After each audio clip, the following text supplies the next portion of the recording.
My story is an old one, but it ended with the 22nd of October 2023 in the war. When my family were sleeping in their home at 4 a.m. when Israel bombed my home and killed my family. In my home there was my father, my 2 brothers, my 3 sisters, and 14 of my nieces and nephews, actually 15 of my nieces and nephews. All of them were killed except for one nephew.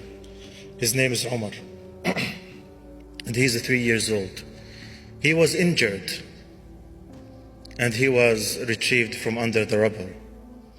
And Omar is only 3 years old. I always think of Omar. Omar lost his father. Omar lost his grandparents. Omar lost 4 of his uncles, 3 of his aunts, and 14 of his cousins. And he was injured himself.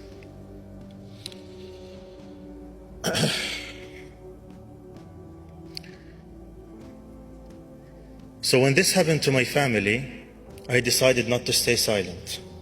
I decided to challenge the Western media and how they talk about the Palestinian people. Because I know the theme of today is about the fall of the empires. And I believe that the biggest empire that have been subjecting the Palestinian people to humiliation and subjugation and oppression is the empire of the Israeli propaganda and media. So I decided to talk about my family and to post about them. And I wrote about them. And I posted about them day and night until people get to know my story, get to know my family. And there, where the Western media came,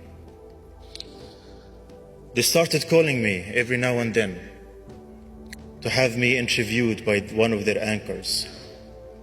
And unfortunately, their interviews were more humiliating and descending than I ever could imagine. I'll give you an example. In one of the interviews, I told one of the anchors, the hosts, that I lost 21 family members, including 14 kids, my nieces and nephews. And he told me they're just collateral damage. It's okay. Another person, another anchor, told me that Hamas killed my family. Well, I know who killed my family. Another one asked me if my brothers and sisters were close to me. Another one told me that I shouldn't get into a war of words and hate while I was criticizing the Western media coverage. One of them told me that the international law doesn't matter. They don't care about the international law because the international law says the occupation is wrong.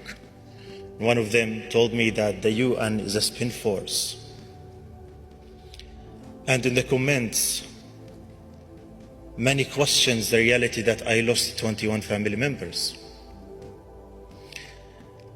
And one of them asked me if I condemn Hamas only a few days after I lost my family. And one of them insisted that I should call Hamas a terror organization. And this is why I believe that the Western media is responsible for the killing of my family. Because no matter what Israel does,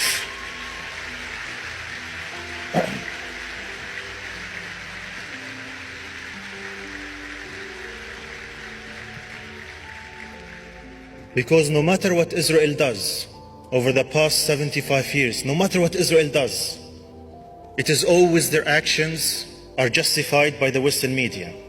That the Palestinians are terrorists, that the Palestinians are anti-Semite, that the Palestinians don't deserve democracy or life, that the Palestinians should never have their own sovereignty over their own lands. It is always the Palestinians die and the Israelis are killed and massacred. It is always the Palestinian people are collateral damage.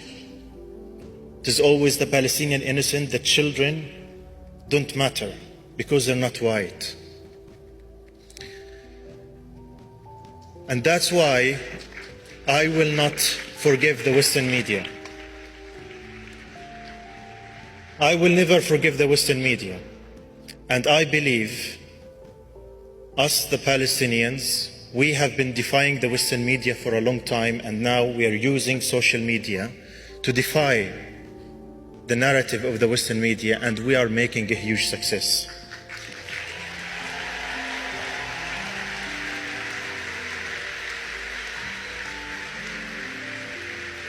But I also believe that it's not only the Palestinians who have the responsibility to share their stories and to talk about their suffering and to send their message to the world. I believe it is you, the people who live in the UK and America and the free world. You have even a bigger responsibility towards the Palestinian people to share their stories.